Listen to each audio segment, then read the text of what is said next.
History books glorify kings, battles, and golden palaces, but they never tell you about the men hidden behind those walls. The young concubines of the Persian Empire whose lives were wrapped in silk but chained by silence. These boys were stolen from villages, trained not for war but for obedience, forced to smile while their futures were erased, living in chambers where beauty was a prison and laughter was a risk. They were dressed in jewels too heavy to bear, perfumed until their very scent was no longer their own, paraded before rulers and envoys as symbols of wealth, while their humanity was quietly crushed. Yet beneath the silence they endured, whispering prayers in secret, carving memories into wood, holding on to fragments of rivers, mountains, and families they would never see again. Their story is not a rebellion, but a resilience. A resilience so profound that even centuries of silence could not erase it. Tonight, we will pull back the veil of empire to uncover their forgotten lives, to feel the weight of their sorrow and the brilliance of their endurance. And once you step into their world, you will never see history the same way again. In the Persian Empire, beneath the shining halls of Persepolis and the echoing stone corridors where kings once walked, there existed lives rarely spoken of, men whose names are absent from the tablets and scrolls, yet whose existence shaped the rhythm of power and intimacy in ways both fragile and tragic. And tonight, as you rest in the quiet of your own space, with the dim glow of a lamp, or perhaps the whisper of rain against your window, I want to take you into that forgotten world. A world where being chosen was not always a blessing, where silk robes had chains more binding than iron, and where a boy might be raised not to fight wars or build cities, but to serve in a palace chamber as a concubine to a great king. Imagine the Persian night outside those walls, the desert stretching in silence, the stars like ancient witnesses, the faint smell of burning oil lamps drifting on the air, while inside the royal compound the floors glistened with polished stone. Servants moved in hushed steps, and a youth sat alone in a room, his body perfumed, his hair combed to perfection, his silence rehearsed like a prayer, waiting for the sound of footsteps that would summon him. There was mystery in his existence. For the outsiders he was invisible. To common people he was little more than a rumor. And yet in the heart of the palace, his body was currency. His presence both decoration and function, his survival tied to the unpredictable tides of desire, and the mood of a ruler who could elevate him with a glance or destroy him with a word. As you listen, breathe slowly, and imagine yourself lying on a comfortable bed, perhaps with soft sheets wrapped around you, feeling the quiet of your room settle like a protective veil, while your mind drifts back across centuries to Persia, at the height of its empire, where the line between sacred and profane blurred in the lives of these young men.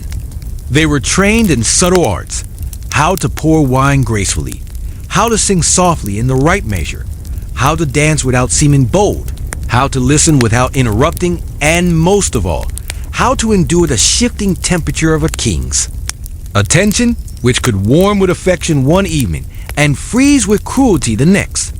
Their bodies were adorned with jewels not of their choosing, rings on fingers that trembled, earrings heavy with gold, anklets that chimed with each careful step, and perfumes pressed into their skin until their very scent was a kind of costume they could not remove. Yet beneath this surface of ornamentation lay a current of sorrow, for to be a concubine in the Persian Empire was to surrender ownership of oneself, to live each day as property in silk, to bear the burden of secrecy, and to know that your worth was measured not by your thoughts or your dreams, but by how pleasing you could appear in the endless theater of power. Tonight, as your eyes grow heavy, picture the candlelight flickering across the chamber walls, picture the young man gazing at the shadows, and allow yourself to step deeper into his world, where every whisper might conceal a command, where every breath was trained to be quiet, and where his story, though rarely told, reveals the hidden cost of empires built not only on armies and wealth, but on the silent sacrifices of those who lived in their gilded shadows. And as you rest, let the strangeness of this life unfold slowly, like the unrolling of a scroll, carrying you into the soft, haunting rhythm of history that lingers just beyond the edge of sleep, the palace at Susa, unlike Persepolis, was not. Set high in ceremonial splendor, but built for comfort and the everyday workings of empire. And it was here that many concubines lived in quieter rooms, tucked behind courtyards where fountains whispered and tiled mosaics told stories of lions, flowers, and eternal kingship. Yet for the young men inside, the world shrank to narrow corridors and carefully tended chambers, where routine became ritual and ritual became survival.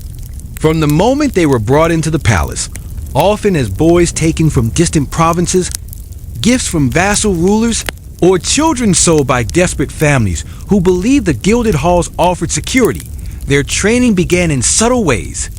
How to lower their gaze at the right moment, how to fold a garment so that it spoke of obedience, how to smile faintly when spoken to, and how to hide fear in silence.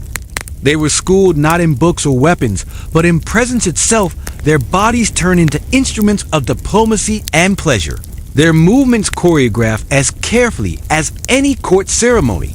At night, when torches flickered against painted walls, some found themselves summoned by eunuchs whose faces gave nothing away, leading them through arched doors into rooms heavy with incense, where music drifted faintly from beyond the curtains, and the presence of a king, a prince, or noble determined the rhythm of the hours ahead. Yet not all concubines were treated equally. Some rose quickly in favor, clothed in finer silks, fed with delicacies.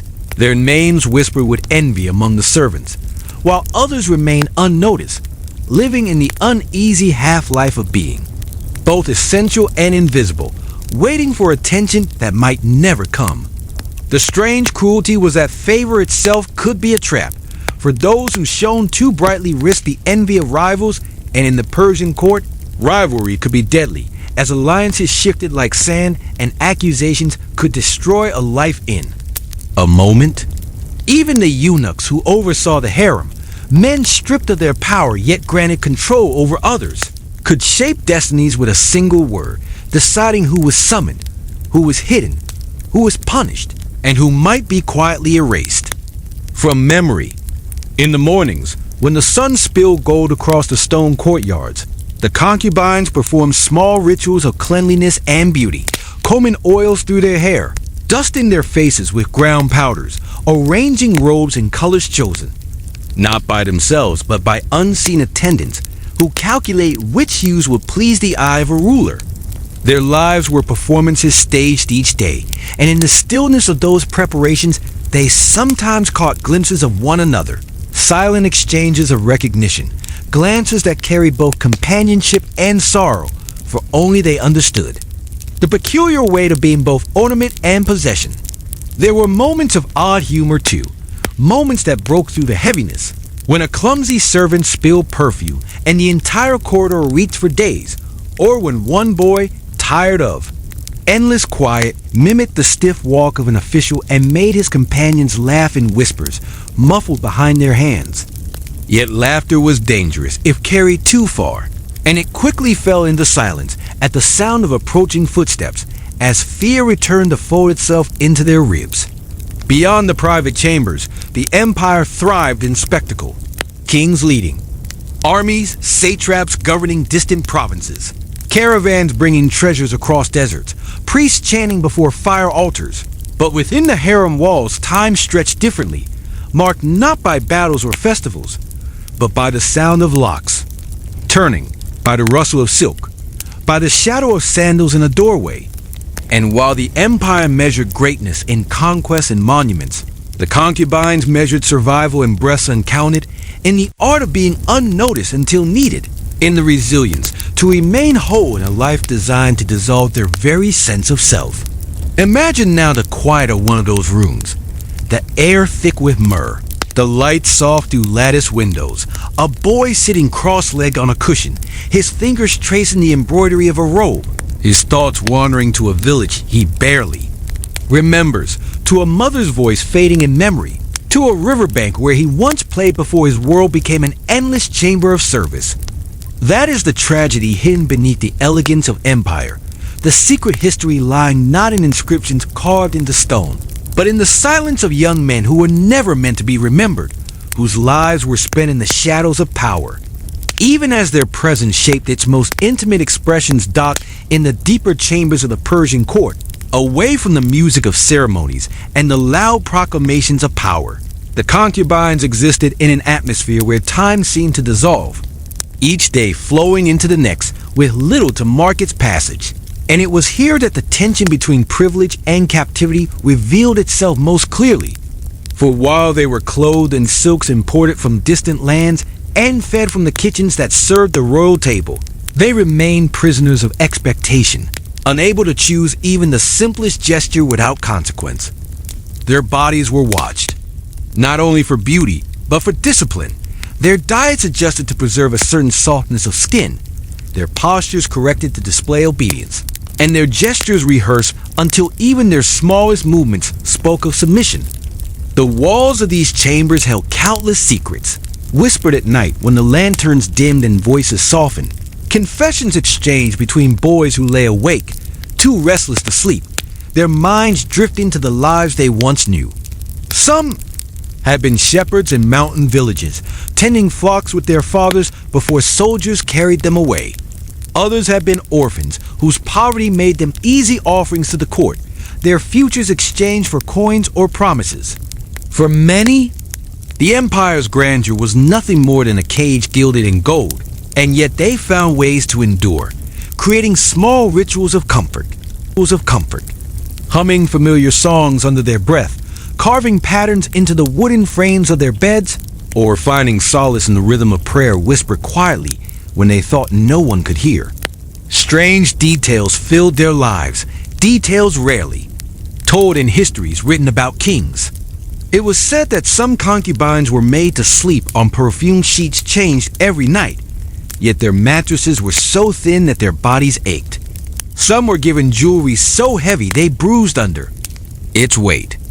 And some were dressed in robes so delicate they could not touch them without fear of tearing, so they sat motionless as if frozen within the beauty that imprisoned them. Gentle humor still existed in this strange world, breaking through at odd times, for even in the tightest of cages laughter finds cracks to slip through. When one concubine tried to imitate the booming voice of the royal herald, announcing absurd decrees like, "Let all cats wear golden collars," the others pressed, their faces in the pillows to muffle their laughter, trembling with the danger of being overheard, but grateful for the brief release it gave. Yet the darker truths never stayed far, for jealousy and rivalry cut through their ranks like an invisible knife. A glance that lingered too long, a word spoken in the wrong ear, a sign of favor from a king that others coveted, all of these could spiral into accusations, and in the Persian court, punishment could be swift and merciless. Some were whipped for imagined slights, others confined to isolation in windowless rooms. And the worst fate of all was to be dismissed entirely, cast out of the palace not as free men, but as discarded possessions, their identities erased, their names forbidden to be spoken. Even those who rose high in favor lived with the shadow of fear, for they knew that affection could change overnight, and what was once love could be twisted into suspicion, turning moments of intimacy into memories of dread. Still, beneath the heavy weight of survival, they held on to fragments of themselves, fragments that no ruler could fully erase. In quiet hours, they told one another stories of their childhoods, of rivers that sparkled in the sunlight, of orchards where pomegranates hung heavy on the branches, of songs their mothers sang as they prepared bread, and in those shared memories, they carved out spaces of humanity within a system that demanded they exist as symbols rather than souls. To imagine this is a step into a world of contradiction, where splendor hid suffering, where beauty was weaponized, and where lives were lived in silence yet carried echoes that still reach us through time. The tragedy of the male concubines of the Persian Empire lies not only in what they endured, but in how their very existence was meant to be forgotten. Their stories buried under the weight of royal victories and architectural marvels, their humanity overshadowed by the grandeur of empire. And yet, when we pause to look closer, when we listen in the quiet, their presence emerges like faint footsteps in the dust, reminding us that behind every throne, there are lives untold, And in the dim chambers of history, their silence still speaks. The rhythm of palace life pressed heavily upon the concubines, wrapping them in a cycle of repetition that made days blur into one another. Yet beneath that monotony lay constant tension, for every gesture was observed, and every silence carried meaning. At dawn, the palace stirred with the shuffle of servants preparing food, eunuchs issuing instructions, and guards changing their posts.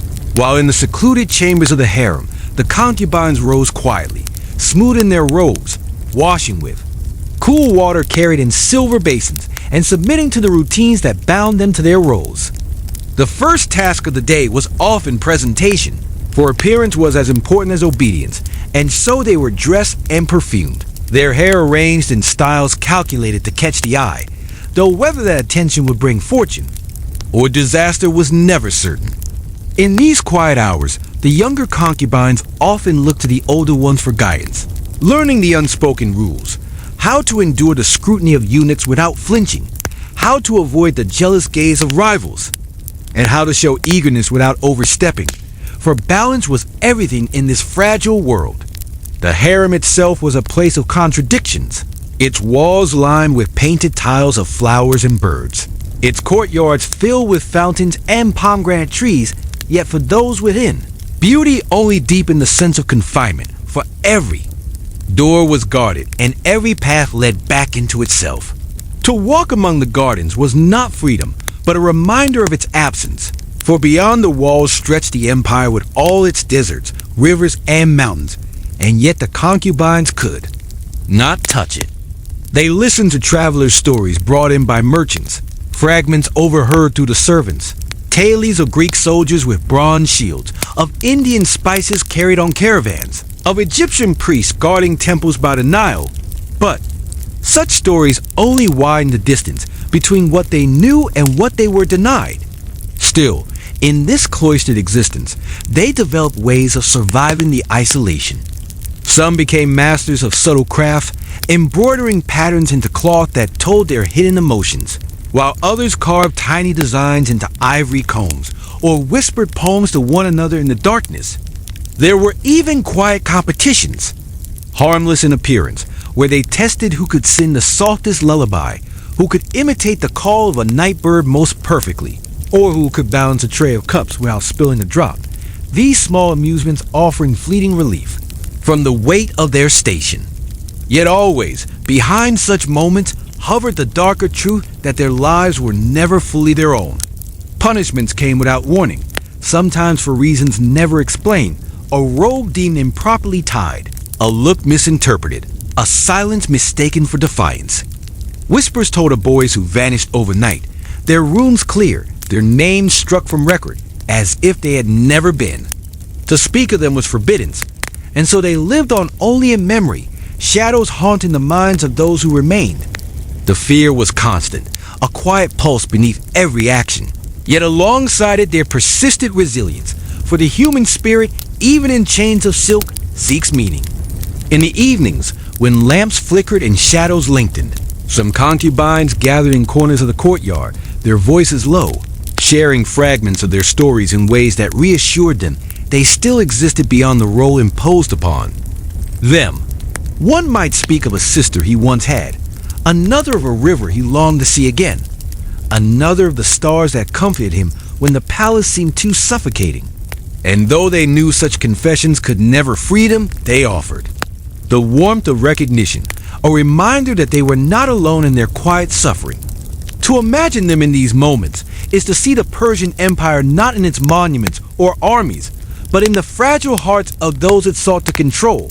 Young men forced into roles they never chose, living in silence yet carrying within them the same longing for freedom, love, and dignity that binds humanity across time.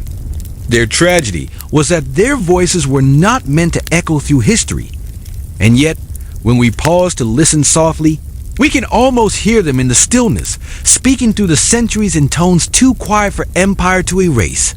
The life of a concubine in the Persian Empire was a performance in which the stage never ended, and the audience was unseen yet ever present. For whether in the gaze of a eunuch, the glance of a rival, or the silent notice of a ruler, every detail there.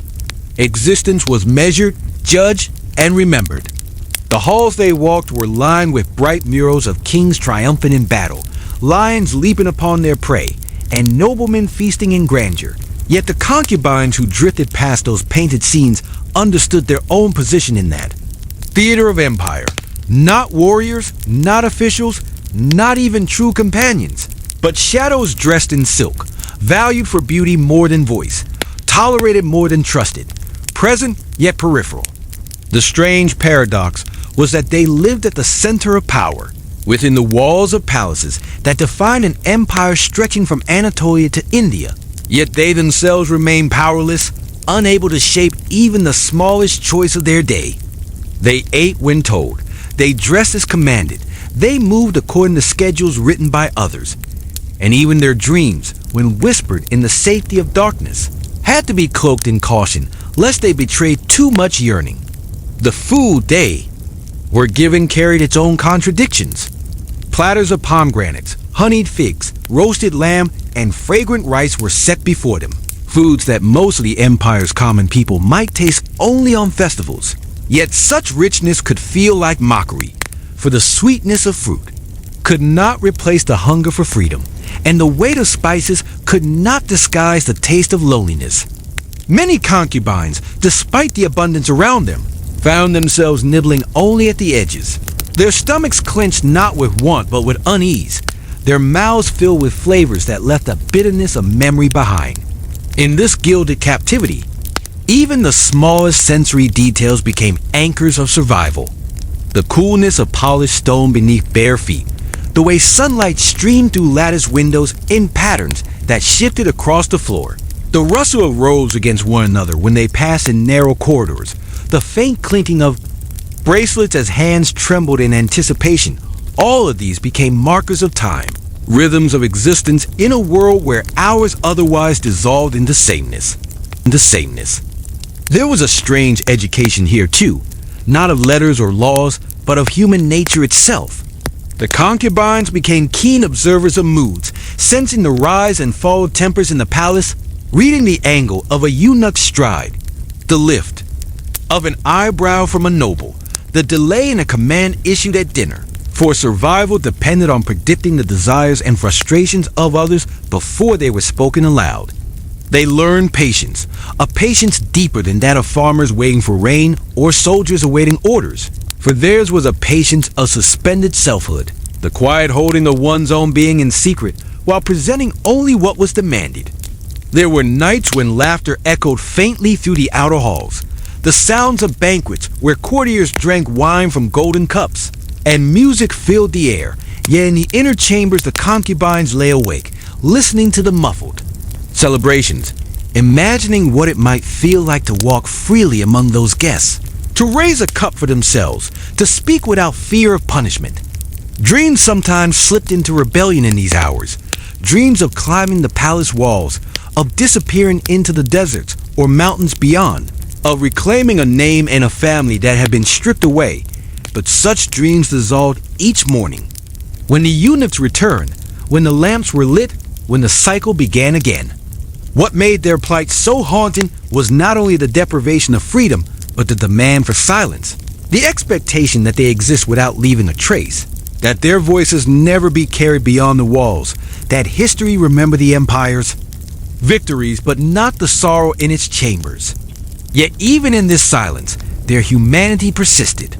They carved their presence into the world in hidden ways, in the secret carvings on bedposts, in the delicate stitching of patterns that carried personal meaning, in the melodies they hummed when alone, in the glances they exchanged that carried more truth than words.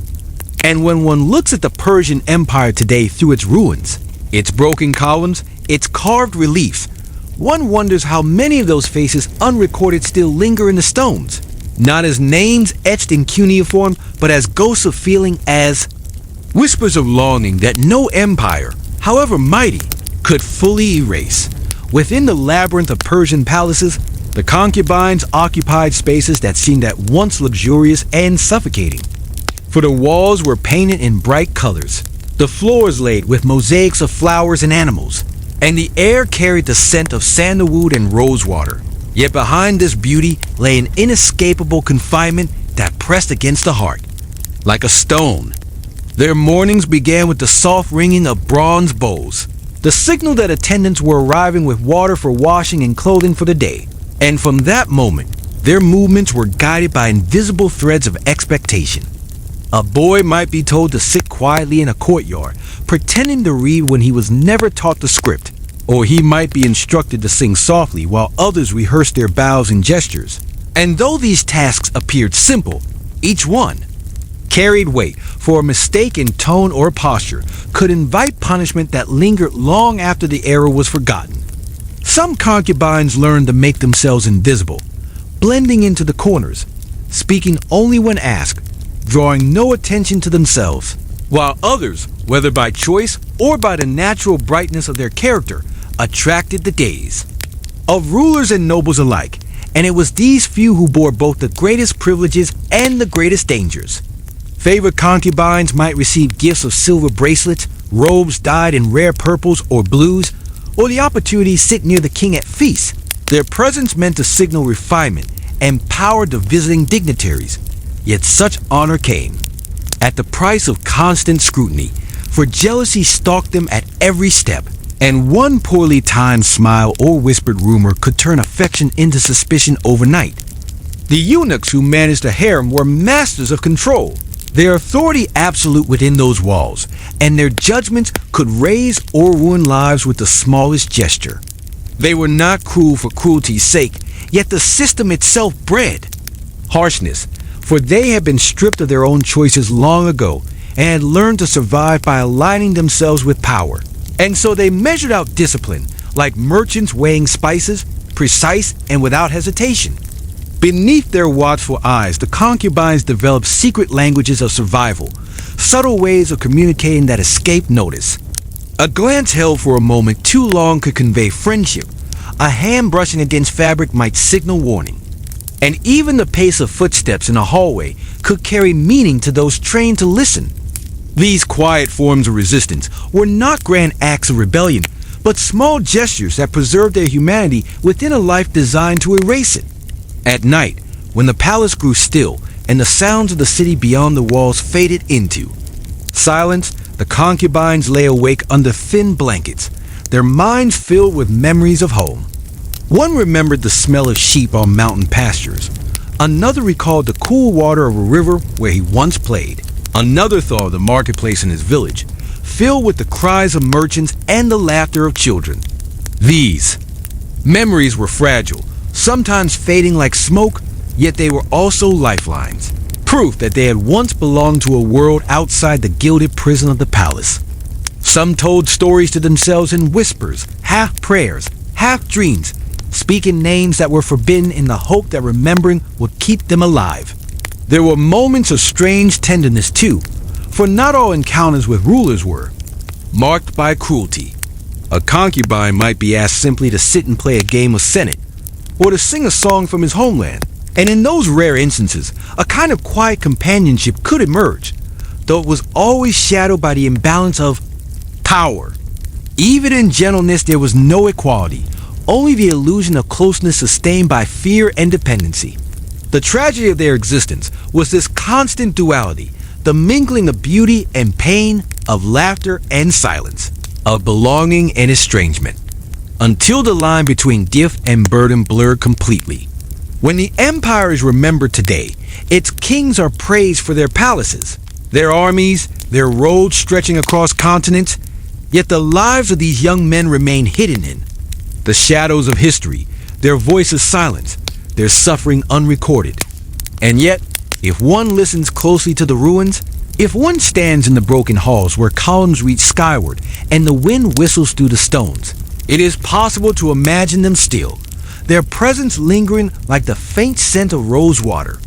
In an empty room, their existence a reminder that even in the greatest empires, there were those whose lives unfolded quietly unseen, yet no less human in their longing and their sorrow dot life inside. The royal enclosures was shaped not only by obedience and silence, but by the strange rituals of spectacle that seemed to serve no purpose except to remind those within the palace of the power they could never touch.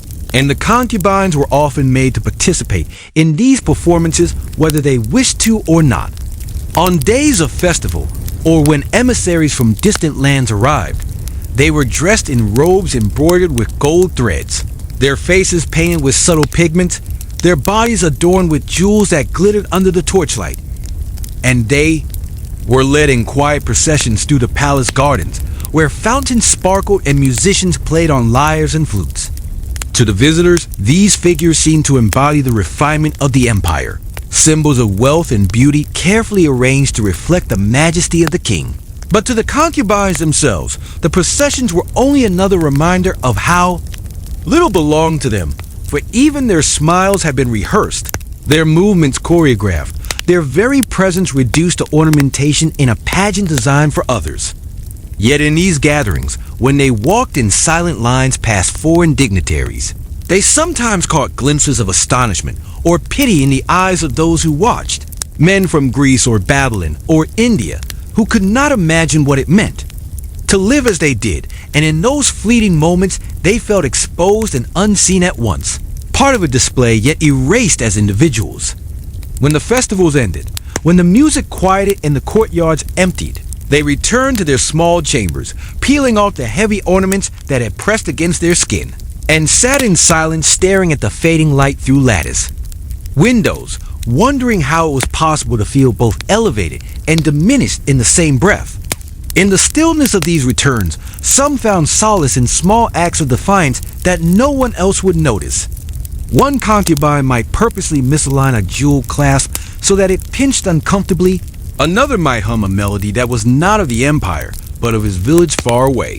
Another might close his eyes during a performance and imagine he was walking freely in a field, his robes nothing but the wind against his skin.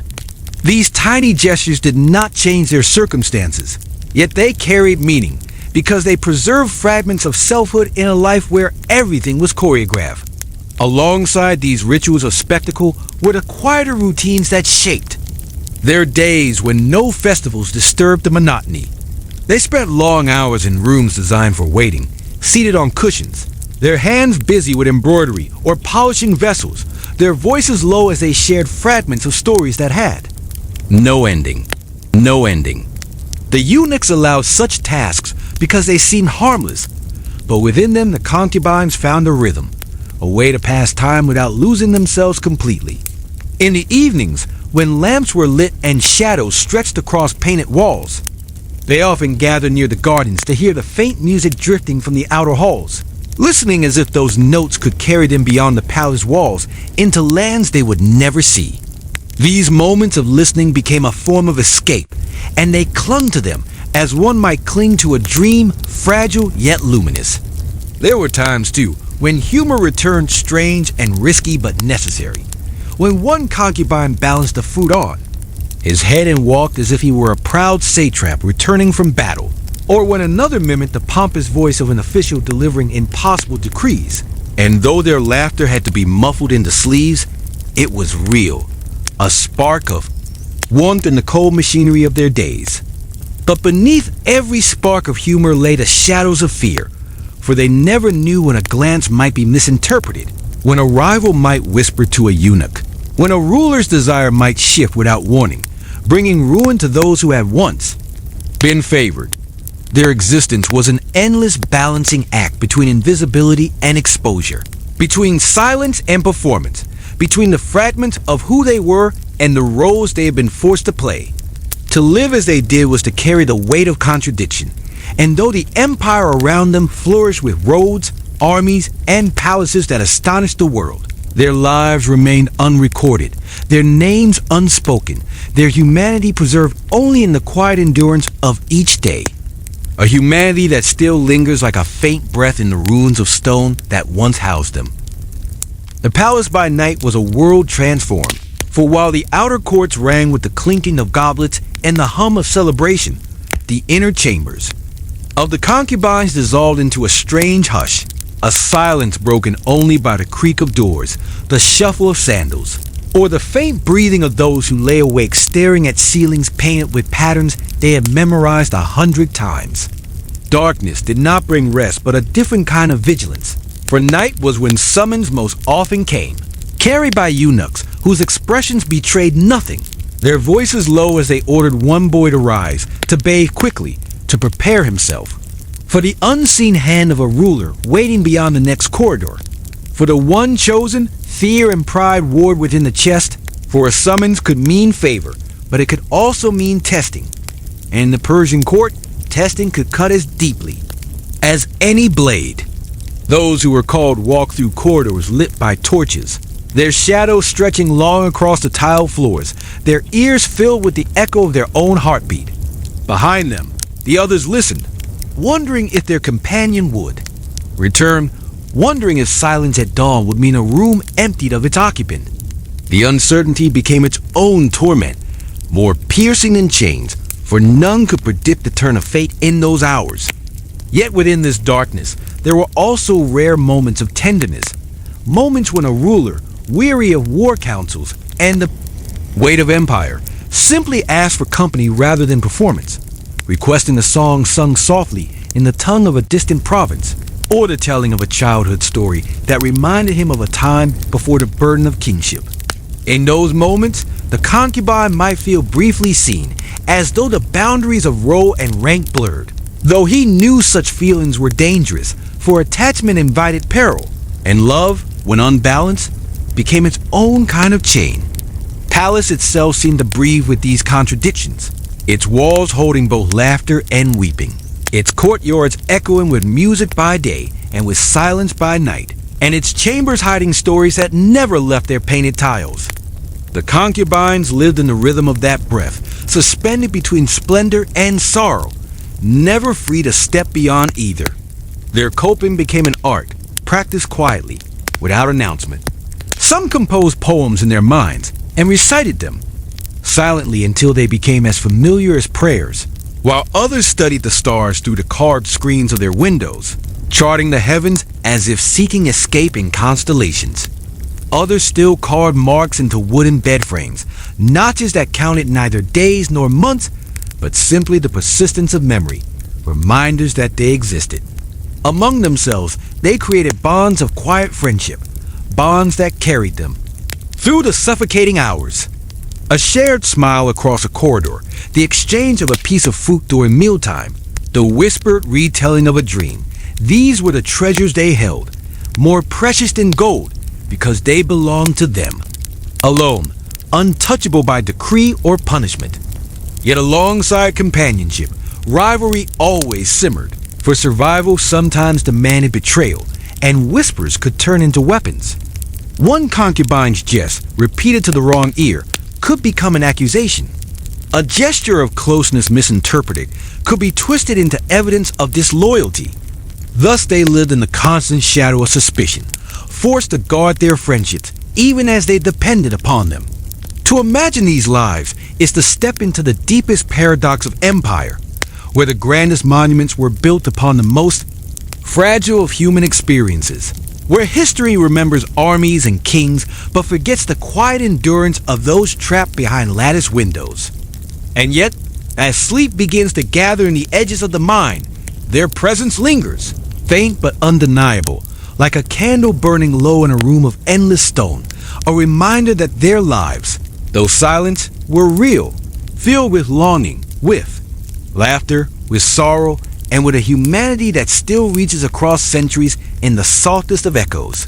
The seasons in Persia shaped the palace atmosphere as much as the rhythms of court politics. And for the concubines, these changes brought both relief and hardship.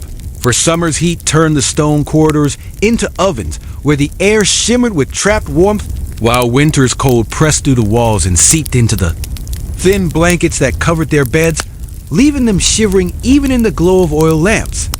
In summer, they were sometimes led into shaded courtyards where fountains bubbled and trees offered slight respite, their bodies dressed in light robes of linen that clung to the skin when sweat gathered, the air heavy with the perfume of jasmine, and roses placed deliberately by gardeners to mask the scent of heat. In winter, when the mountains surrounding the empire carried snow upon their peaks, the concubines wore layered robes of wool lined with silk, but the cold still reached there. Bones, and they huddled close to braziers that hissed with burning charcoal, their breath visible as pale clouds in the lamplight. The Empire's grandeur offered little comfort in these simple struggles, and the young men often wondered how the rulers could boast of roads stretching across continents, of armies disciplined like machines, of palaces that dazzled foreign envoys, yet failed to notice the suffering of those who served them in silence only a few rooms away. To survive these seasons, they found rituals of their own making. In summer, some lay awake counting the stars through the carved lattice screens, tracing constellations and inventing stories of gods who walked across the sky, stories that carried them far beyond the confines of their chamber. In winter, they warmed their hands by pressing them together and whispering breath into their palms. Or they shared blankets with one another when eunuchs were not watching, finding comfort in closeness that was both practical and human. These quiet gestures became anchors, grounding them in the present moment when everything else sought to erase their individuality. Their lives continued to be marked by contradictions, where wealth and deprivation existed side by side. At meals, they were served golden dishes filled with rice, lamb, figs, dates, and honey, yet some ate sparingly, not because the food lacked flavor, but because they could not rid themselves of the memory of eating freely in their villages, of holding bread warm from their mother's oven, of drinking water directly from a river. Even the most delicious feast could taste hollow when it reminded them of what was lost. There were moments when the absurdity of it all struck them, and gentle humor again soothed their sorrow. One concubine, noticing the endless variety of dates brought into the palace kitchens, joked quietly that he had tasted so many that if he were cut open, his veins would run with syrup. And though the others stifled their laughter, they treasured the moment, for humor was rebellion as much as joy. Yet the darker truths were never far, for with each change of season came changes in fortune. A concubine favored in spring might be ignored in autumn. A boy once summoned nightly might find himself forgotten entirely, his name no longer spoken, his presence fading until he seemed to vanish even while still alive. Some lived in dread of this slow erasure, believing that to be unseen was a fate worse than punishment, while others longed for it, wishing only to slip quietly out of notice, and lived their days in the safety of obscurity.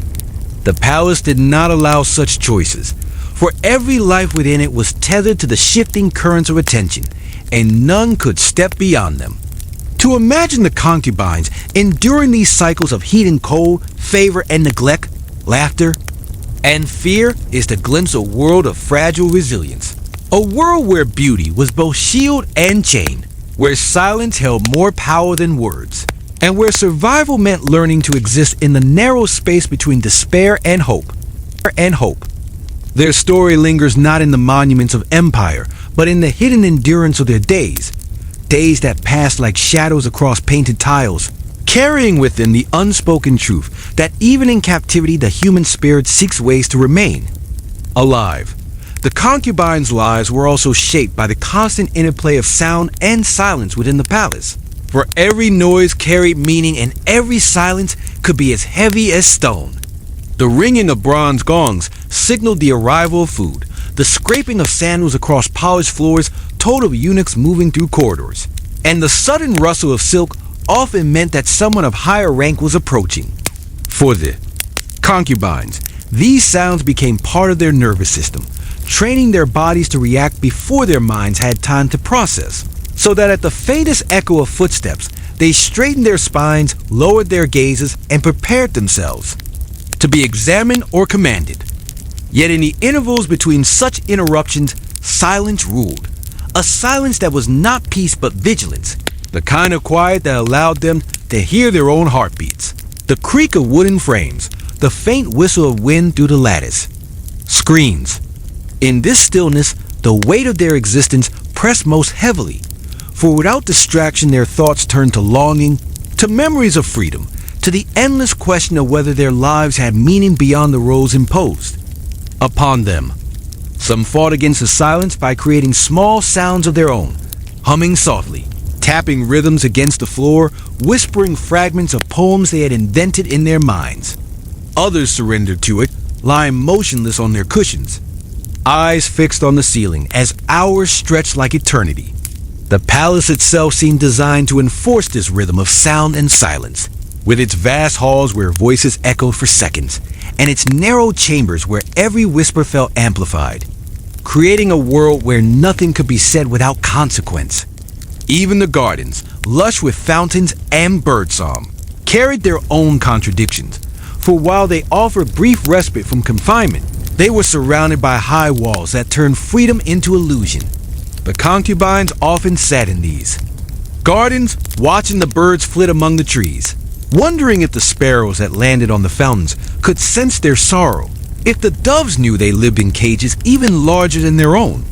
These moments of reflection filled their lives with a strange poetry, for in the smallest details they found metaphors for themselves.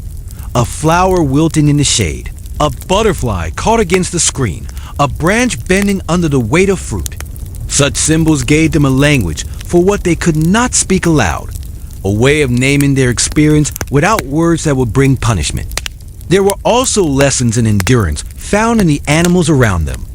Watching ants march across the stone floors, carrying burdens far heavier than their bodies. Some concubines whispered that they too must learn to bear the weight of their lives without breaking. Watching fish swim in the palace pools, circling endlessly in the same confined space, they saw reflections of their own condition, their beauty admired yet their freedom denied. In these observations, they found both comfort and despair, for to recognize themselves in the natural world was to feel less alone, but also to realize how deeply their captivity mirrored the lives of creatures who never escaped their enclosures. Nights brought a different music, the distant sound of revelry from banquet halls, the strumming of harps, the laughter of courtiers, drifting faintly into the harem like echoes of a world forever out of reach. The concubines listened as if to a dream, imagining themselves among the guests, raising cups of wine, speaking freely without fear. Yet when the music faded and silence returned, the dream dissolved into the stillness of their chambers, and they were left again with only themselves, bound by the invisible cords of duty. Their tragedy was not only in the suffering they endured, but in the way joy itself was dangled before them, always close enough to hear, to see, even to taste, yet never theirs to hold. This rhythm of sound and silence, of presence and absence, shaped their days in the patterns of endurance, and within those patterns lay the quiet strength that kept them alive, the strength of finding meaning where none was given, the strength of surviving in the shadows of history. The life of the concubines was also defined by the constant presence of ritual. For the Persian court valued order above all else, and every action within the palace was framed as part of a greater performance meant to mirror the harmony of the cosmos. Yet for those who lived inside it, the rituals often became a weight, rather than a comfort. Each morning began with ablutions performed in silence. The cool water poured from bronze jugs over their hands and faces as incense burned to mask the scent of stagnant basins. Their hair was combed with wooden picks dipped in fragrant oils, their robes folded and pressed into neat layers that they slipped into as attendants whispered instructions. The colors they wore were chosen with care, not according to preference, but according to the hidden calculations of eunuchs who believed that certain hues might draw favor, so that one boy might wear the pale blue of the sky, another the deep green of cypress trees, and another the crimson of pomegranates, each shade a silent offering to the mood of the ruler. Even meals carried their own rituals, for they were never permitted to eat casually but had to sit in ordered rows, taking bites at measured intervals, never speaking unless spoken to, their food arriving on trays polished until they reflected candlelight like mirrors. At night, the rituals shifted into preparation for summons, with baths scented by petals, the careful application of perfumes, the practice of walking slowly and bowing gracefully, so that the act of entering a chamber might resemble a dance rather than an ordinary step. These endless repetitions gave structure to their days, but stripped away spontaneity, until even laughter and tears had to be hidden in the quiet spaces between ceremonies.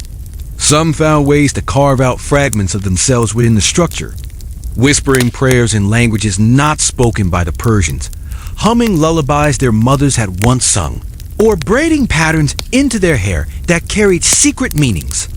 These gestures did not escape entirely unnoticed, for the eunuchs watched closely, yet often they allowed such things to pass, perhaps understanding that even in captivity, the human spirit needed some expression.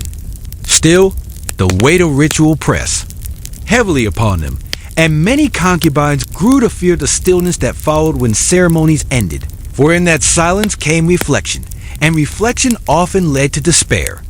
They remembered homes they would never see again, fathers who had bartered them to soldiers, mothers whose tears had stained the ground, brothers and sisters whose faces blurred with time.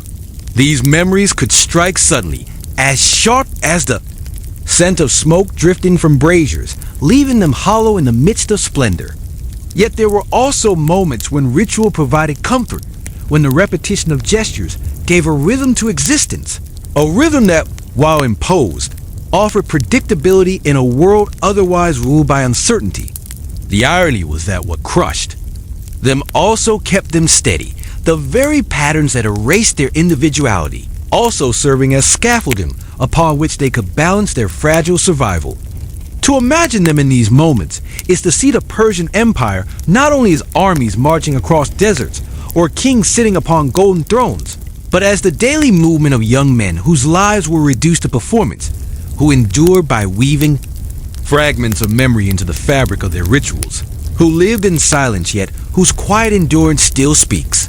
Across centuries in the spaces where history itself remained silent, among the many shadows cast in the Persian palaces, one of the deepest was the constant awareness of surveillance.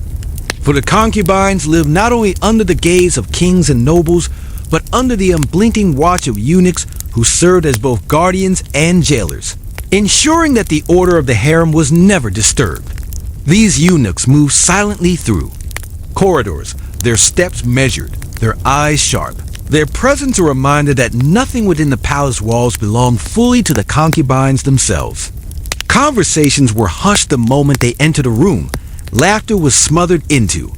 Sleeves, gestures were disguised as acts of obedience, for any sign of rebellion, however small, could be reported and punished.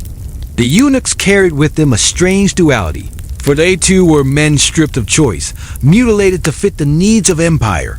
Yet within the palace they wielded immense power, controlling who was summoned, who was ignored, who was favored, and who was forgotten. Their authority could elevate a concubine to sudden prominence or cast him into obscurity, and so the young men learned to read their moods with the same care they read the shifting expressions of rulers. The concubines came to understand that survival often depended less on pleasing the king, and more on avoiding the disfavor of those gatekeepers who stood between them and the throne. This created a life of constant calculation, where every glance, every word, every movement was weighed for its potential consequences, and where trust became as fragile as glass. Yet even under this scrutiny, bonds of companionship formed, sometimes in whispers exchanged behind screens, sometimes in glances that lingered longer than safety allowed, sometimes in acts of quiet kindness, like sharing a piece of fruit or adjusting a robe before a presentation. These small gestures became lifelines, invisible threads that tied them together against the suffocating weight of control. Still, the dangers of betrayal always lingered, for ambition or fear could drive one concubine to speak against another, and once words left a mouth they could not be recalled, carried swiftly to the ears of eunuchs who thrived on the information that kept them indispensable. To live under such conditions was to exist in a constant state of guardedness, where even joy had to be tempered, where even grief had to be hidden, where the only safe emotions were those rehearsed and approved. Yet beneath this veil of caution there remained humanity, stubborn and unyielding, that refused to be extinguished. At night, when lamps flickered and the corridors emptied, some concubines allowed themselves moments of vulnerability, weeping quietly into their cushions, whispering the names of family members long lost, or singing fragments of songs they knew would never be heard beyond those walls. Others turned inward, cultivating silence as a kind of armor, training themselves not to feel too deeply, convincing themselves that detachment was the only way to survive. The tragedy of their existence was not only in the suffering they endured, but in the choices they were forced to make to endure it, choices that robbed them of spontaneity, of trust, of the ability to live openly as themselves. And yet, in spite of everything, their lives carried a strange resilience. For though they were meant to be invisible, though history has all but erased their presence, the very fact that we can imagine them now, that we can listen for their echoes in the silence of ruined palaces, means that something of them endures still.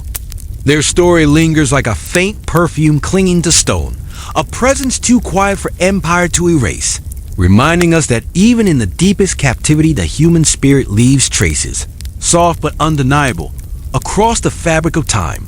The palace was not only a place of gilded confinement, but also a stage for the larger theater of empire, and the concubines, though hidden, were woven into its rituals of power, their presence serving as subtle instruments of politics even when they never step beyond their chambers.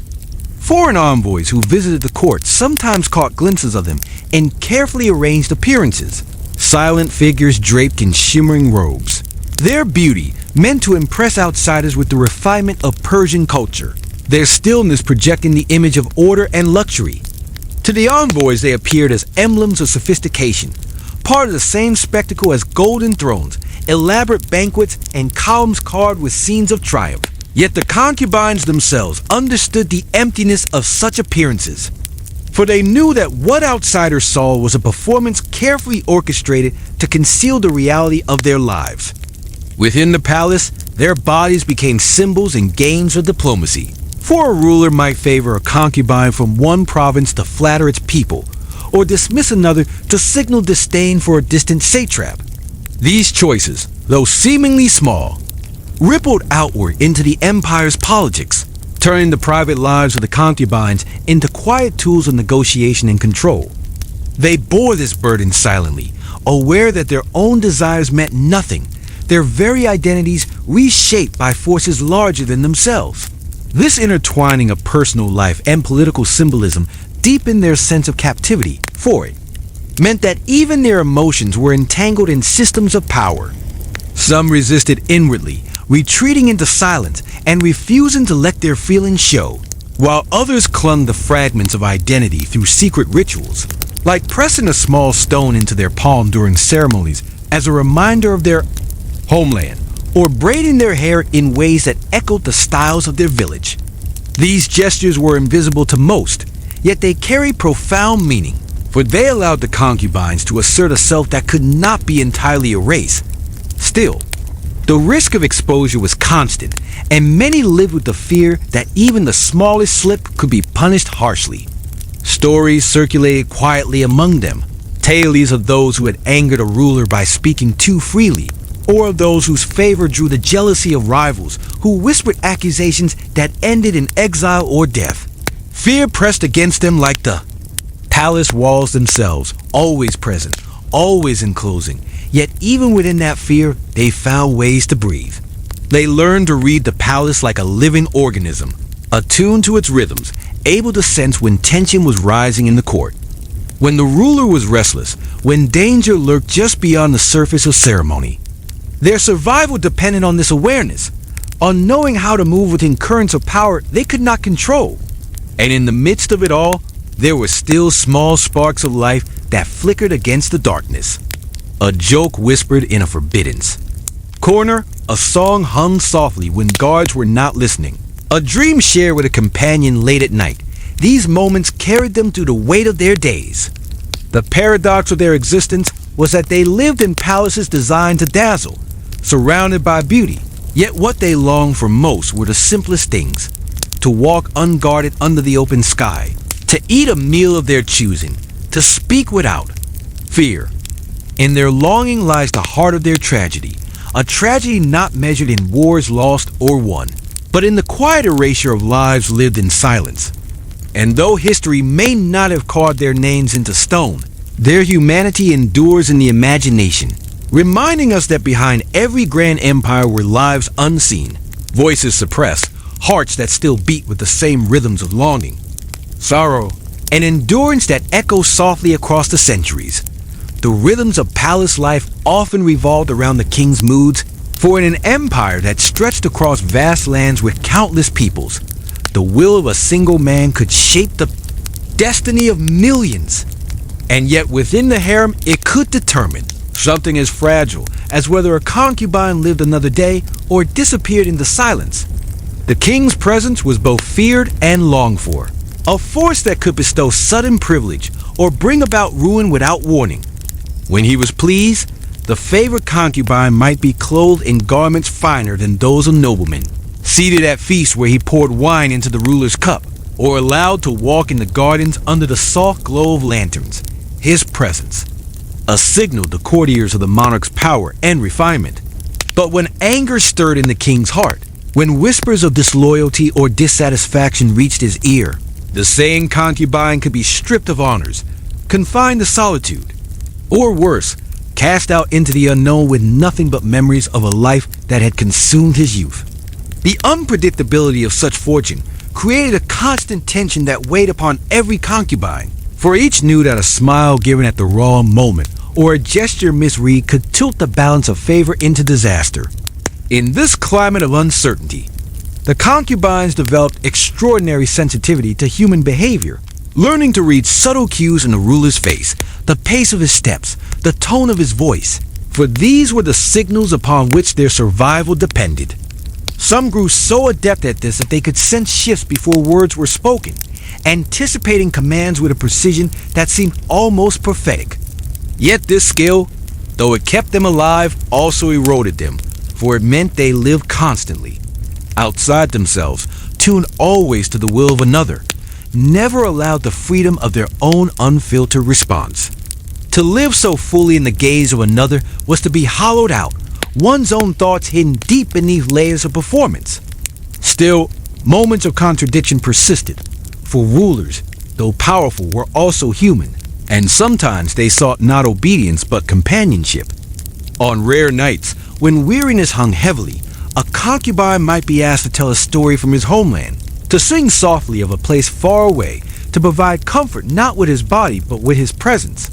In those moments, the imbalance of power did not vanish but shifted, for it was the ruler who leaned upon the concubine, the great king who sought solace from the quiet presence of one whose life he otherwise controlled. These brief exchanges of tenderness were remembered for years, whispered among the concubines as proof that even within the machinery of empire, humanity could flicker. Yet they also carried danger, for affection could turn to jealousy in the blink of an eye, and the same closeness that once offered safety could later be used as evidence of arrogance or betrayal. The palace was a place where love and fear could never be untangled, where trust was as fragile as spun glass, where intimacy was never free of calculation. To endure in such a world required a resilience that is difficult to fathom, a resilience not born of strength in battle, but of patience in silence, of endurance in vulnerability. And though history has left no record of their voices, the silence itself speaks. For in imagining their lives we hear the unspoken truth, that even the grandest empires rested upon the unnoticed endurance of those whose humanity was denied but never extinguished. Within the palace walls, time did not pass as it did in the villages or the bustling markets of the empire, where the rising and setting of the sun marked labor and rest, where harvest shaped the year, and where the rhythm of seasons gave meaning to life. For the concubines, days dissolved into one another, stripped of natural markers, and their sense of time was bound to the cycles of summons, ceremonies, and silences. Morning light spilled through lattice windows in patterns they memorized like scripture, each ray shifting across the floor as hours passed, yet without fields to tend or journeys to take. They marked their days by shadows instead of deeds. Some carved secret notches into the wooden frames of their beds, a quiet tally of existence, though none knew whether they counted weeks, months, or merely the stubborn persistence of their being. Others found time measured by their own bodies, by the growth of hair that was later trimmed, by the ache of bones against thin bedding, by the slow fading of youthful softness into weary maturity. The passage of time was cruel, for in the eyes of the court youth was currency, and as age crept in, so too did fear, the dread of becoming invisible, replaced by new arrivals with unlined faces and brighter eyes. For some, this fading was a relief, a soft erasure that allowed them to retreat into shadows where expectations no longer pressed so heavily. But for others, it was a slow death, a reminder that their value had never been in themselves, but in the fleeting illusion of beauty they once carried. In this awareness, melancholy deepened, yet alongside it emerged strange forms of acceptance. Some grew philosophical, speaking softly to one another of the nature of fate, of whether the gods had woven their lives into such patterns from the beginning, or whether chance and human greed had shaped their suffering. They reflected on Zoroastrian teachings whispered in the empire of the struggle between light and darkness, and wondered whether their endurance contributed to the triumph of one or the other. These quiet discussions, held in corners of courtyards when eunuchs were distracted, gave them meaning fragile yet luminous, like stars glimpsed between clouds. They found ways to mark time not in years, but in small rituals of remembrance, whispering the names of family members so they would not fade, reciting prayers in forgotten dialects, humming melodies that preserved the rhythm of distant rivers or mountain winds. Through these acts, they carried their homes within them, ensuring that even in captivity, the empire could not erase everything. Still, the weight of waiting pressed upon them daily. Waiting to be called, waiting to be dismissed, waiting for a word of praise, waiting for a punishment, waiting for years to pass until even waiting itself became a life. To live always in anticipation was to exist in a state of suspension, neither fully present nor absent, a condition that drained the spirit yet demanded endurance.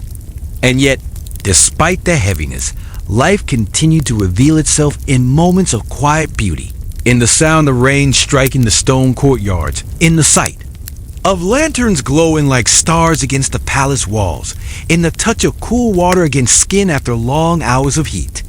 These details, insignificant to others, became sacred to them, fragments of a world that reminded them they were still alive. Their story, hidden in silence, is not only one of suffering, but of the persistence of humanity in places designed to erase it, a reminder that even in the deepest captivity, the smallest acts of remembrance, observation, and endurance hold meaning that lingers long after empires have crumbled into dust. The palace was a world of walls. Yet even within its confines, there were layers of separation that shaped the lives of the concubines. For though they were bound together by their shared captivity, the hierarchy inside the harem divided them just as surely as the empire divided its subjects beyond the palace gates. At the lowest level were the newest arrivals, often boys brought from distant provinces who spoke little or no Persian.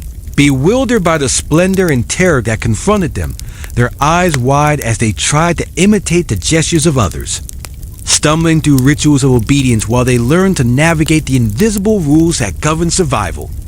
Above them were those who had endured for years, who had mastered the art of silence, who knew when to lower their gaze, when to remain still, when to offer a faint smile, and when to hide entirely in the background. These older concubines, though, no longer at the height of favor, carried a quiet authority, teaching the younger ones how to avoid mistakes, how to endure punishments without breaking, how to preserve fragments of themselves in secret. Yet even among the experienced, rivalry and envy persisted, for attention from the king was the only form of power available, and it created divisions sharper than swords. Some whispered rumors about their rivals, others offered subtle displays of superiority, and still others retreated into solitude to avoid entanglement altogether. The favored few, lifted suddenly into prominence by a glance or a touch, lived in precarious splendor, clothed in the richest silks, adorned with jewels. Seated near the ruler in feast, their very presence a sign of the king's magnificence. Yet they knew that the higher they rose, the further they might fall, for every gesture was scrutinized, every glance interpreted, every rumor amplified until affection could curdle into suspicion.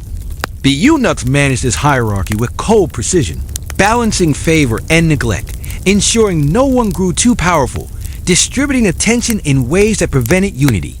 Their rule was not written in laws, but in daily acts of control, in the decision of who was summoned, who was hidden, who was punished, and who was left to fade. For the concubines, survival meant not only pleasing the ruler but navigating these shifting currents of hierarchy, never certain whether a smile exchanged would appear might later be twisted into evidence of conspiracy. Yet amid these divisions, there were moments of solidarity, fragile but real, when one concubine shared food with another who had gone hungry, when laughter passed quietly through a group gathered in the shadow of a courtyard, when a hand touched another in reassurance, during the tense silence before a summons. These bonds gave them strength, even as the system sought to pit them against one another. To live in such a world was to exist in constant negotiation, balancing fear and longing, rivalry and kinship, obedience and resistance. Their humanity persisted in the cracks of the system, in the small acts of kindness that defied the machinery of control, in the memory of homes they carried within them, in the resilience that allowed them to endure without vanishing entirely. And though history records only the glory of kings and the conquest of armies, the true measure of empire lies also in these silent lives. Lives lived in the shadows of splendor.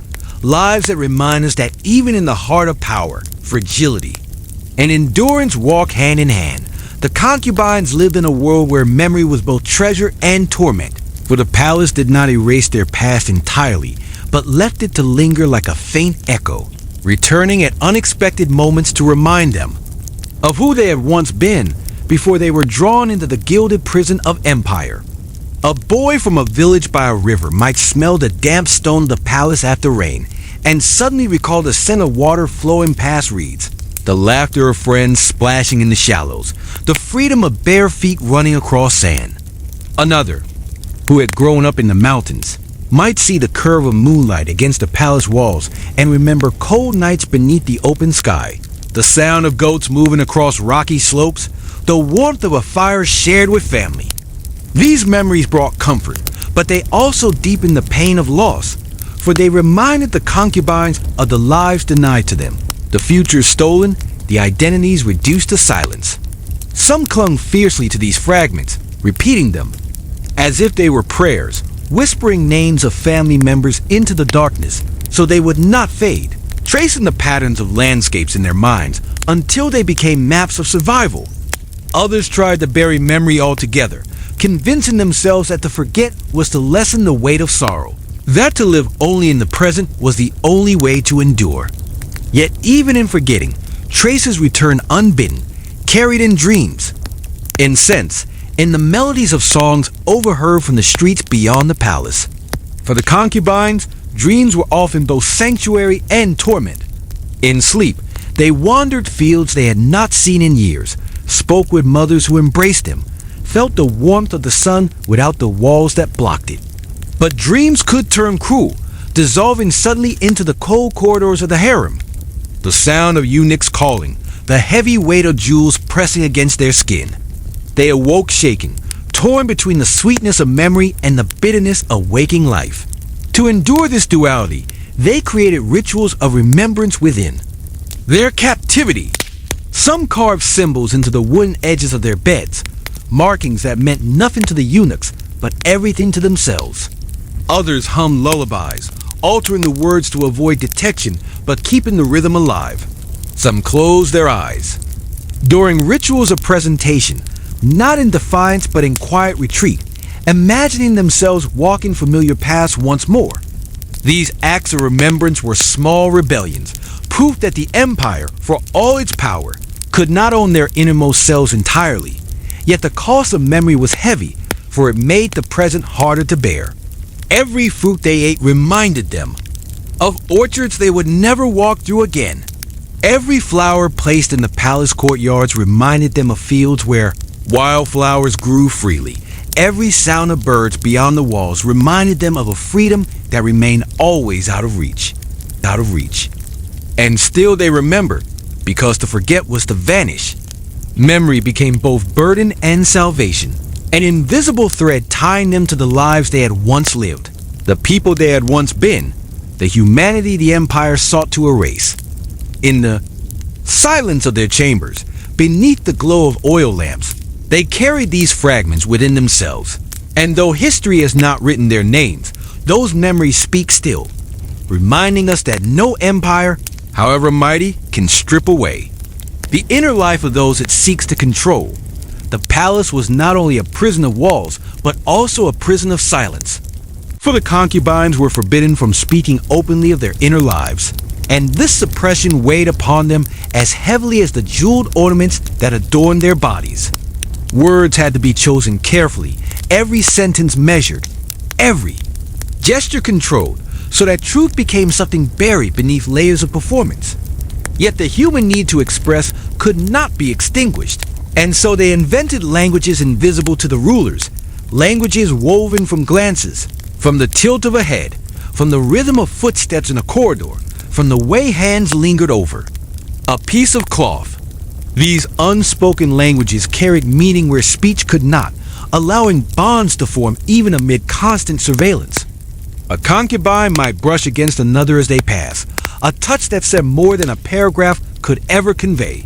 Or he might leave a small object, a flower petal, a carved chip of wood, a folded scrap of fabric hidden in a place where another would find it and know that he was not alone. These silent exchanges gave them strength, fragile threads of connection that resisted the Empire's attempts to reduce them to isolated ornaments. Yet danger was always present for the eunuchs, watched with eyes sharpened by years of service, and even the faintest sign of attachment could be interpreted as disobedience.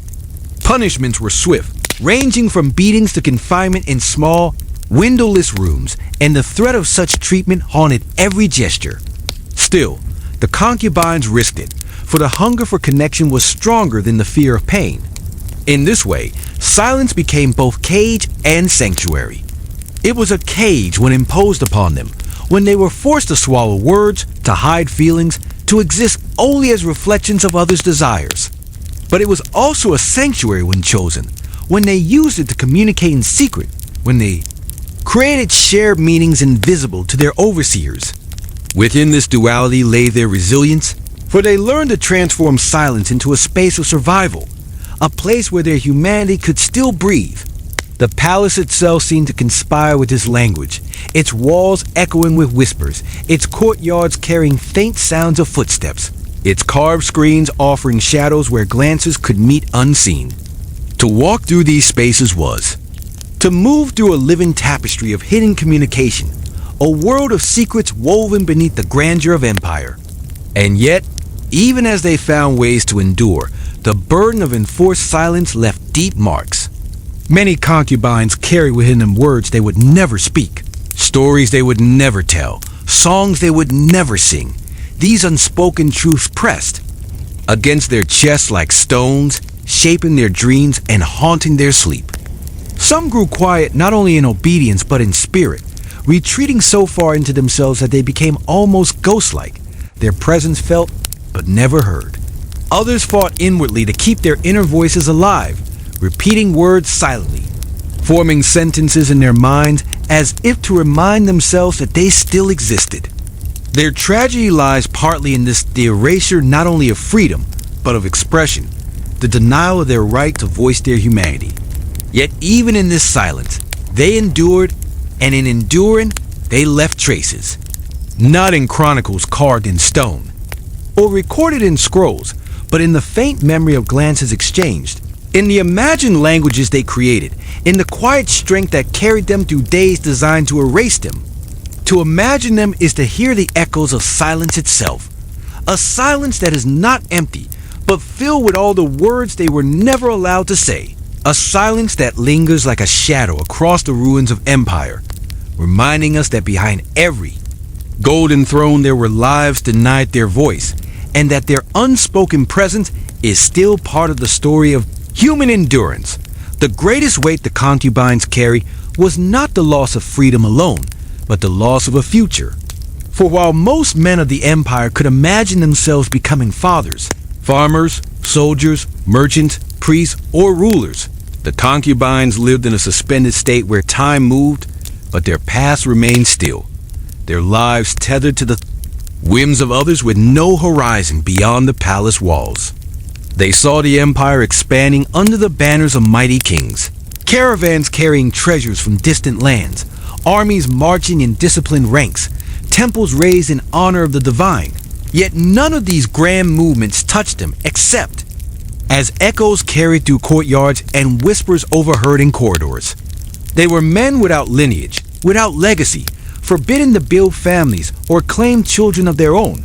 Their bodies pressed into service but denied the natural flow of life that gave meaning to generations. This absence left a hollow within them, for even those who had once dreamed of love, of wives waiting by hearths, of children running across fields, now found themselves erased from the story of continuity. Some bore this loss with silence, telling themselves that their fate was sealed, while others nurtured private dreams, fragile as candle flames, imagining lives they would never live. They spoke of these dreams in whispers to one another late at night, confessing their longing not for jewels or feasts, but for the simplicity of belonging to someone who loved them freely, of holding a child whose eyes reflected their own.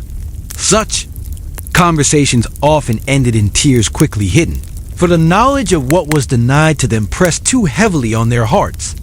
And yet, even in this absence, they sought ways to create meaning.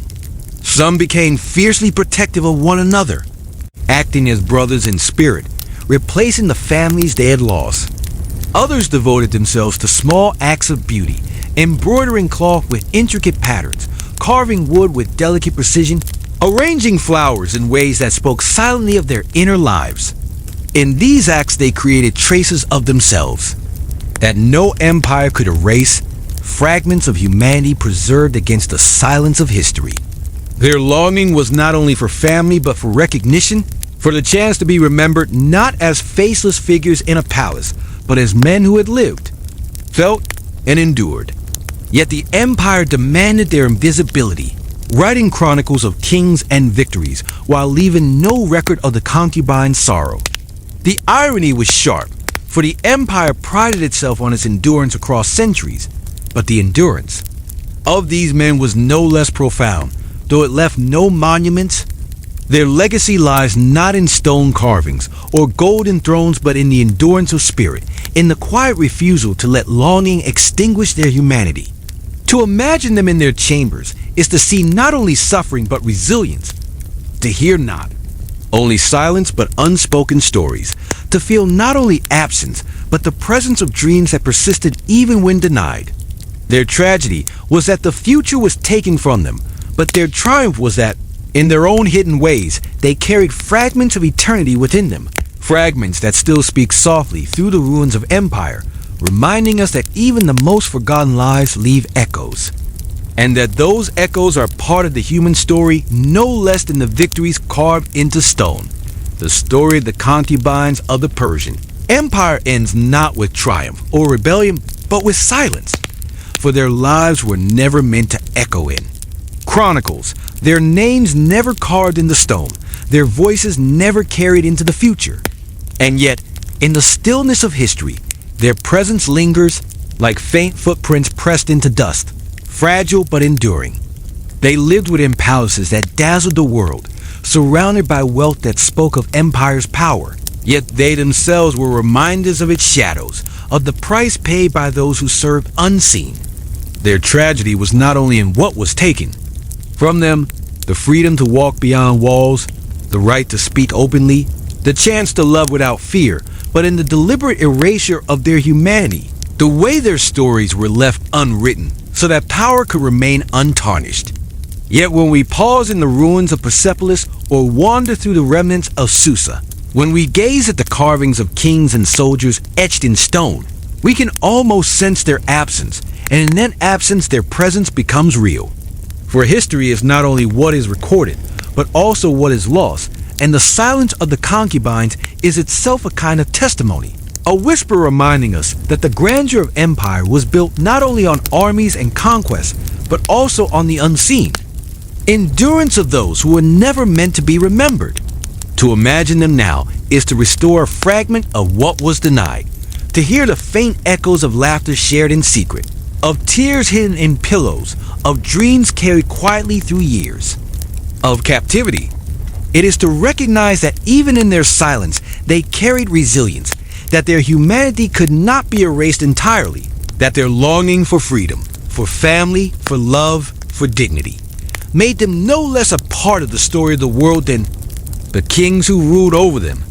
Perhaps as you rest, as your eyes grow heavy and your breath deepens, you can carry their memory for a moment, holding space for lives that slip through history's grasp, lives that speak softly in the stillness, reminding us that every empire, no matter how magnificent, is incomplete without the voices of those it silenced.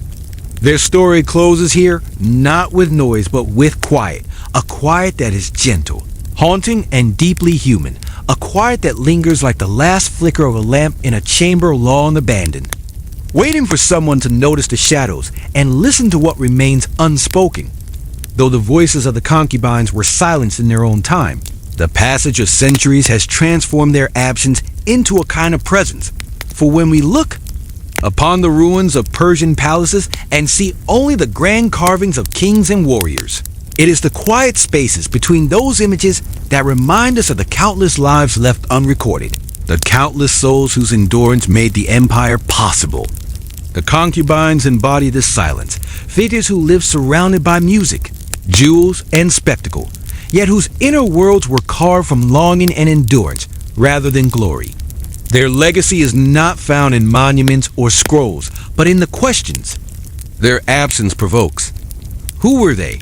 What did they feel? What did they dream? The fact that we must imagine them is itself a form of testimony, for imagination restores what empire attempted to erase. When we pause to consider them, we give voice to those who were denied one, and in doing so we honor a humanity that stretched across palaces and villages alike. Their story is the story of empire's hidden costs, of lives bound in chains of silk, of futures stolen in exchange for a moment's favor, of laughter muffled into sleeves, and tears shed into the darkness of chambers no longer standing.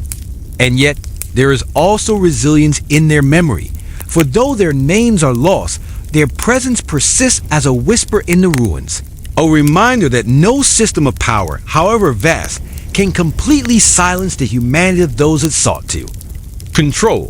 To think of them now is to allow their shadows to step gently into the light, to acknowledge that their lives mattered, that their suffering was real, that their quiet endurance carries meaning across time.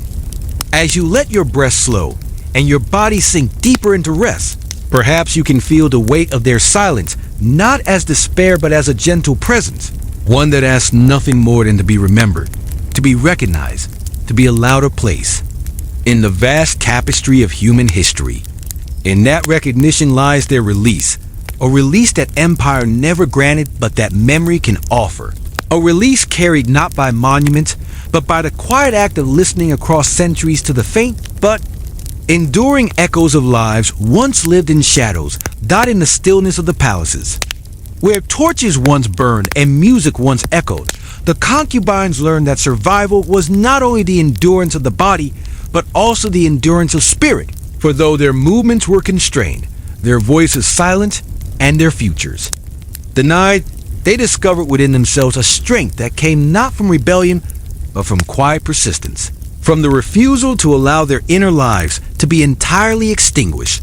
They found meaning in details that others overlooked.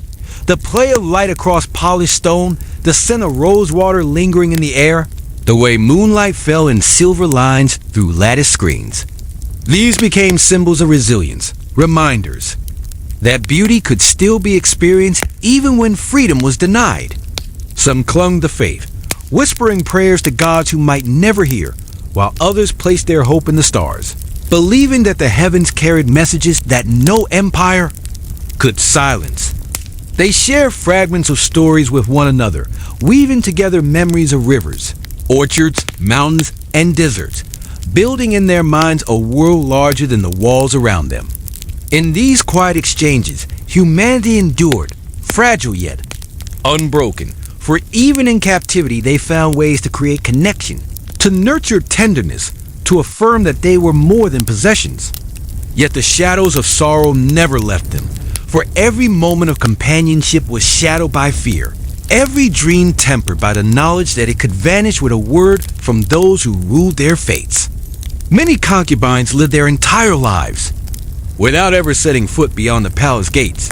Their final breaths exhaled into the same chambers where their youth had been surrendered. Their bodies were buried without ceremony, their names forgotten, their lives reduced to silence. But history is never truly silent, and in the ruins of empires, we can still sense their presence, not in inscriptions or monuments, but in the absence that speaks more loudly than words. To reflect on their existence is to confront the hidden cost of grandeur, to recognize that behind the glitter of gold and the triumph of kings were lives lived in shadows, lives filled with longing, sorrow, endurance, and quiet strength. And though they were denied legacy in their own time, their endurance itself becomes legacy now, carried in memory, in imagination, in the quiet recognition that every human life, no matter how hidden, bears meaning. As you let your mind drift in the quiet of your own room, perhaps you can feel their story settle around you like a veil, soft and haunting, a reminder that even in silence humanity endures, and that the faintest whisper of forgotten lives can carry across centuries with the power of truth. The concubines' lives remind us that history is not only the tale of victories carved into stone or battles fought across deserts, but also the fragile endurance of those who live unseen, whose experiences were deliberately hidden because they revealed truths that did not fit the empire's image of glory. These men existed in the margins, yet the very fact that they endured within those margins speaks to the resilience of the human spirit, a resilience that cannot be erased even when silenced. When we imagine them walking across polished floors, dressed in silk that felt more like a shroud than an honor, we begin to see how empire wielded beauty as another form of captivity, wrapping chains in gold and disguising sorrow as ceremony. Yet in the midst of this confinement, they created meaning, finding ways to resist erasure through memory, through silent gestures, through companionship that could never be fully controlled. Their existence was not loud, but it was profound, for it reveals the truth that humanity persists even where it is most denied. They teach us that survival does not always appear in grand defiance or rebellion, but sometimes in the smallest of acts, a glance that conveys solidarity, a whispered prayer at dawn, a song hummed softly enough that only the heart hears it. These fragments, carried across centuries, remind us that dignity is never fully extinguished, even in the most controlled of environments.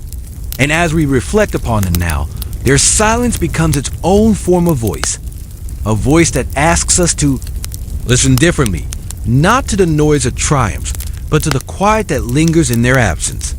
Their story endures not because the empire wished it to be remembered, but because the truth of their humanity cannot be erased, because silence itself holds memory, because the walls of palaces still echo with what was never spoken.